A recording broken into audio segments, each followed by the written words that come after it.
Hoy queremos hablar del amor, de cuando está y de cuando se va, de su universalidad, pero también de su singularidad y de las etapas distintas que vivimos en una relación. Y para eso hablamos con el maestro del amor, que es Macaco. ¿Qué tal, cómo estás? ¿Qué tal? ¿Cómo estamos? No sé, lo del maestro del amor, bueno. Bueno, a ver, tú has escrito un manual del amor en este nuevo disco, ¿o me equivoco? Sí, bueno, he escrito canciones que tienen que ver, ¿no?, sobre las relaciones en el amor, con diferentes colores, diferentes emociones, diferentes matices, pero de ahí a yo ser maestro, creo. Te lo tendrían que decir fuera, pero no creo que lo sea. Bueno, a ver, podéis ir dejando algunos comentarios en el canal de YouTube tras este vídeo para explicarnos si creéis que realmente puede ser un maestro del amor.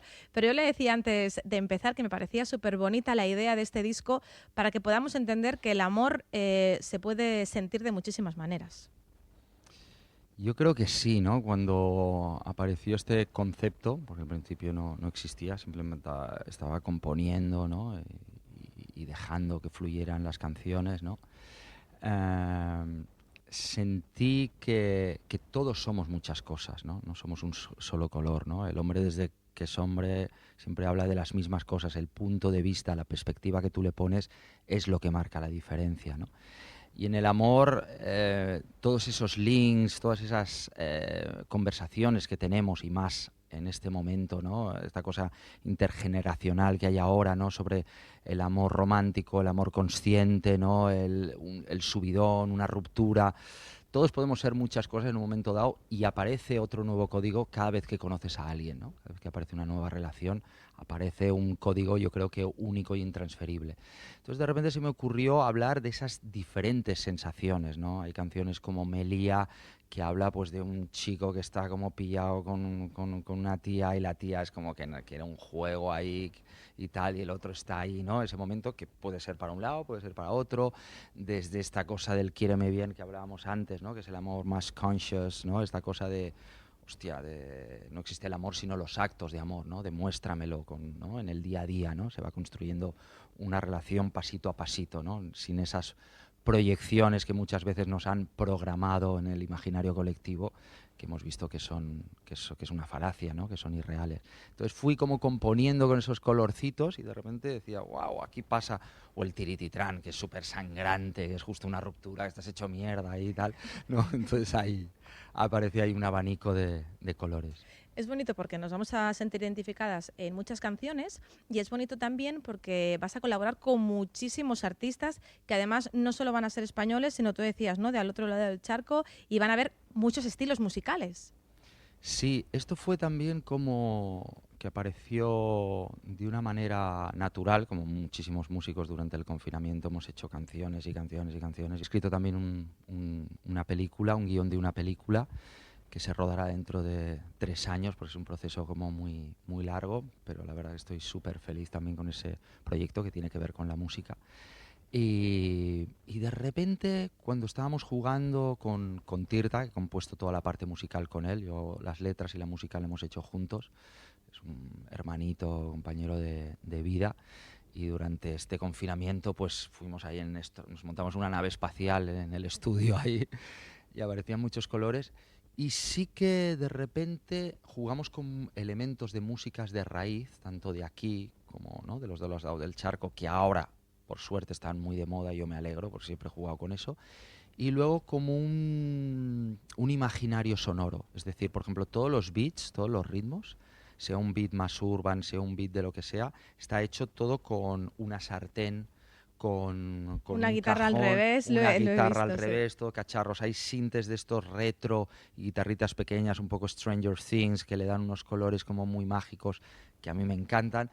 Y entonces aparece de repente en el disco, la gente se encontrará desde una rumba mezclada con urban, desde una cumbia como es Besos, ¿no?, que tiene ese groove así, que es un sonido muy de ahora, muy actual, pero con esa cosa así un poco galáctica. Desde, pues hay un tema que es las palmas de un tango flamenco mezclado con los instrumentos del tango argentino, ¿sabes? Pero todo a la vez con un sonido muy actual, yendo a la raíz de antena, ¿no?, diría, un poquito ese. ¿Y cuándo va a salir el disco? ¿Cuándo vamos a poder tenerlo completito y viendo todas esas colaboraciones? Porque si yo te digo, dímelas todas, seguramente no, porque te las estás guardando tú. Sí, creo que es mejor, ¿no? Que sean sorpresa, ¿no? Es que de verdad, yo quiero ahí arrancarle porque sé Ay. que van a haber muchos artistas. O dame pistas, no sé. Lo que... Hay artistas como de registros muy, muy diferentes. No sé si el otro día una amiga me decía, no sé, nunca he visto, que ya me ha pasado en discos anteriores, ¿no? En el disco anterior veía, estaba de repente Drexler, estaba un Natch, estaba Messier Piriné, un remix con Farruko, otro tal, cosas, ¿sabes? Como dices, ¿what? Pero luego lo escuchas y no canta, ¿no? Hay como una unión. A mí me gusta estar con gente bonita, que tenga un imaginario, que tenga una personalidad, ¿no? Y en este disco, pues fue fluyendo, hay temas muy pequeñitos, hay temas con estos grooves que te decía más bailongos, y hay amigos y amigas de los dos lados del charco, ¿no? Gente de registros muy diferentes, pero creo que todo tiene una coherencia, un sentido, y sobre todo es gente bonita que le gusta compartir, ¿no? Bueno, Macaca nos quiere hacer sufrir, no nos va a contar cuáles son esas colaboraciones, vamos a tener que descubrirlo poquito a poco, pero lo que sí sabemos es que hay una guerra de besos, ¿no? Con Ana Mena, o sea que hemos alucinado. Bueno, cuéntame un poco cómo fue la grabación, porque además se te ve muy cotilla a ti mirando por la mirilla de la puerta. A ver. Total, pues mira, cuando apareció esta canción, ¿no? Que es esta cumbia con este beat un poco urban, ¿no? Con este tipo de sonido, rápidamente pensé en Ana. Es como que la visualicé, me pareció una tía con muchos registros, ha cogido, yo había escuchado mucho música ligera, que me encantaba, su single este es como retro, me recuerda a música de mi madre, ¿no? Un poco yeye, ¿sabes? Así, y me encantó, porque ahora es un momento muy de viajes de ida y vuelta, de recuperar todo esto que hablábamos, músicas de antes, de ahora, lo de antes ahora es lo moderno, lo de tal, ¿no? Me gusta esta onda. Y luego pensé en Bejo también, que es un rapero galáctico maravilloso, ¿no?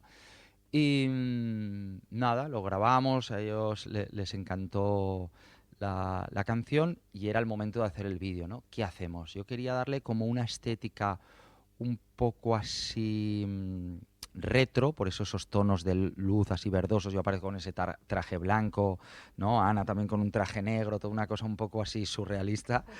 Y de repente se nos ocurrió la idea esta, ¿no? Por el título ¿no? Como que en esta casa pues vamos grabando a gente que viene y se da pues tipos de besos, ¿no? Y nosotros pues estamos ahí, ok, este es bueno, a ver, prueba otro, ¿sabes? Como un poco esto y creo que tiene un punto, ¿no? Que tiene fresh, ¿no? Natural, hay un juego, Ana y yo así con ese groove y los trajes y tal. No sé, ha quedado una cosa bonita, curiosa, que está bien. A mí me ha encantado y además hay 3 besos con los cuales yo me he quedado, que es el beso de tornillo, el beso fitness y el beso de la dama y el vagabundo. Y a mí me gustaría, de esos 3 besos, ¿a quién le darías uno de ellos? Es decir, por ejemplo, un beso fitness, ¿a quién se lo darías? ¿Algún artista o alguna actriz, por ejemplo? Alguien que conozcamos. Vale. Wow. Tienes la oportunidad de dar 3 besos. Tengo la oportunidad de dar 3 besos. Empezamos con el fitness, que es como el más... Sí, el fitness, que luego hice el plano ese, ¿no? Levantando la pierna, que estaba... Y eso ya no te lo voy a pedir que lo hagas. Estaba todo el plato, jaja. Yo, mira, beso fitness. No sé, a Ana le doy un beso fitness, ¿Sí? ¿no? Sí, que es muy linda. Vale. Seguro Uno que que nos entra es... un ataque de risa yo ahí flexionando. Tengo buenos brazos. Sí, ¿no? La dama y el vagabundo, que es súper romántica y tierna. Sí. Wow. Porque la de tornillo ya es más apasionada, algo más romántico, ¿no? Claro. Sí, La dama y el vagabundo es curioso porque es entre también es muy cómico, ¿no? En plan, nosotros justamente hicimos como un research ahí buscando tipos de besos y tal, y habían peña que se daba, ¿no? Con gominolas, con tal, y habían algunos aquello como se han hecho un lío y tal. Me hubiera gustado ver los ensayos, también os lo digo. ¿Cuántas gominolas tuvieron que comer? Sí, probamos, la verdad, bastantes, ¿no? Después también algunas de las parejas que venían no eran parejas. Por ejemplo, aparecen 2 viejitos y nos dicen, yo no, porque estaba con Gus ahí, no, y ahora uno más apasionado, tal, dice, no, es que es mi cuñado, tal, que eran actores. Y yo, Ay. bueno, pues no, déjalo porque vais a tener problemas en casa. Esa actriz que hizo, que aparte estuve hablando con ella por Insta, que hizo esa serie maravillosa, que la rapan, que es como de una familia judía extrema en Nueva York. ¿Sabes qué serie quiero decir? ¿Que es tiene una brutal. pequita? ¿Tiene una pequita? Creo que sí, bueno, con ella. Bueno, pues si lo sabéis, también me lo ponéis en comentarios, por favor, porque nos falta. Y luego la de Tornillo, ya, el beso más apasionado. No es Jennifer López o algo así. Jennifer, no. Jennifer, algo a decir, pero sobrado de qué va. Pero no. Estoy pensando ahora. Hay que ver. No ¿eh? sé, no sé. El maestro del amor nos lo pone complicado. Sí, es que ahora no me viene. Hombre, yo creo que eso es como un beso que es de repente. También es muy invasivo el tornillo, cuidado. Ya estamos. ¿eh? ¿No? O sea, él ha puesto en el videoclip muchísimos besos, pero luego no, esto es invasivo, esto claro, esto nos va a llevar problemas. No, que va. Esta no está a la altura. No. Hostia, es que vaya sobradísimo aquí. Los fans de Jennifer López. No me viene, no sé. Bueno, pues nada, no tenemos beso de tornillo, que sepáis que es complicado. Lo que va a ser más fácil va a ser poder verle en directo, removiendo canciones, emociones, ese Tour 2022. ¿Por dónde te vamos a ver y qué es lo que vamos a ver encima del escenario? Pues mira, empezamos el otro día en un concierto en En Jerez. Girona, además, estuvisteis también, ¿eh? Sí, ese fue de la parte esta acústico-galáctica, ¿no? Que también me encanta, ¿no? Que es como más recogida, haces otros registros, pero también fue súper mágico. En un teatro, es otro contexto, ¿no? Y luego los festivales, empezamos el otro día en el Primavera Trompetera en Jerez, no sé, una barbaridad, la gente estaba como loca, 20.000 personas, 25, todo el mundo ahí, y hacíamos un repertorio muy fuerte, también reciclando, no quiero utilizar esa palabra, pero por eso de removiendo canciones, pues muchos de los hits de Macaco, lo que hemos hecho es darles la vuelta, ¿no? Y es muy chulo ver en directo la gente cantando todas las canciones de todos los momentos. Hay momentos que digo, hostia, no me lo creo, ¿no? Y ahora pues iremos añadiendo también canciones nuevas, pero muchas las hemos transformado, ¿no? Después había un momento, por ejemplo, de High Life, que es como una parte así como afro, con un beat muy fuerte, que hacemos toda una movida ahí bailando y la peña súper para arriba, toda una movida cogiendo estribillos de Macaco con cumbia también, toda una movida, un repaso de todas las rumbas hasta llegar pues a una de las nuestras, porque ahí está el Vacileo, Ani, pues La Mano Levanta es un hit muy fuerte aquí en América y ya forma parte de los clásicos de la rumba, pero vamos desde rumbas antiguas hasta rumbas de Víctor y Pucho de Tangana, de repente hacemos un estribillo de no sé qué, otro estribillo del Pescailla, de los Gypsy, de no sé qué, todo así, es brutal y funcionó. Bueno, incluso hicimos uno del Canijo, la primavera trompetera ya llegó, y de repente el Canijo sale en medio del escenario, la peña, tal. Y es muy chulo, ¿no? Hay mucho viaje. Qué guay, pues oye, si queréis verle, y yo creo que va a ser muy nostálgico además ese tipo de conciertos, todos los fans de Macaco, pues ya sabéis que lo vais a poder ver. Lo que yo no sé si va a venir siempre, va a venir de color verde, porque hoy es porque me venías a ver a mí, ¿no? Pero es que lo tenía claro. A mí es que me han dicho que era contigo y rápidamente he pensado en el micrófono aquí, si no dejas el tuyo. Pues oye, me voy a poner a su lado y os voy a decir adiós, por favor, pinchar esa cámara, porque vamos a despedirnos. Así nos despedimos.